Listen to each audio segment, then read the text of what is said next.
there is a reciprocal element as well.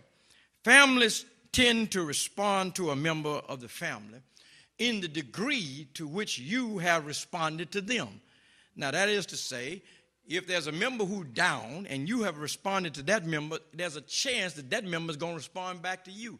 If you don't help nobody, you don't come to nothing, you don't talk to nobody, you don't pray for anybody, then why are you going to get mad? Because when you down, nobody helps you. Nobody supports you, because when everybody else down, you too busy, you ain't got time for nothing. But when you down, you get mad because nobody's coming to you.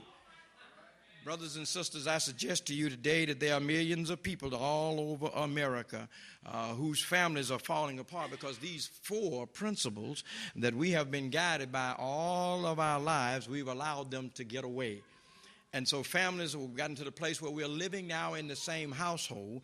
We're living there, but we don't talk to each other. The kids put their earphones over their ears, and they listen to music, and you have to raise one earphone up to say something to them. How was school day? It's okay. What you do today? Nothing. How's life? Okay. And boom, back to the music.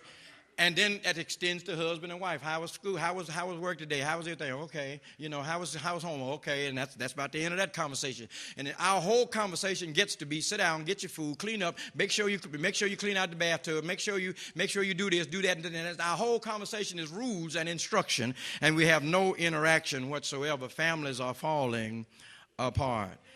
But here's Joshua saying, "As for me and my house, we will serve the Lord." Now, that's a bigger statement than just a word by itself. It is a statement that basically is a statement of where he intends to go in his life. He said that because he knew that his family would be influenced by his direction.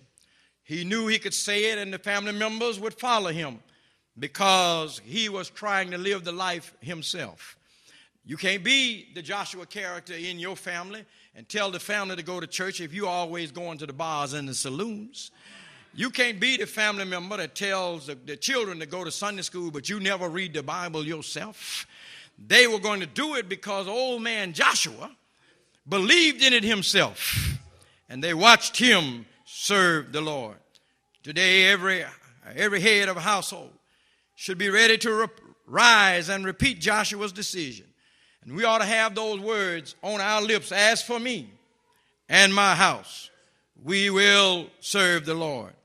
And today, every God-fearing family leader should insist that the younger members of your household be trained in the way of the Lord by both precept and by example.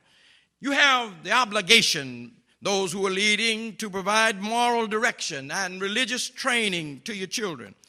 And we ought to let them know why you serve the Lord and why it's important for you to put God first in your life. And you ought to tell them that we serve the Lord in this house, because if we don't serve the Lord, our life will have no purpose.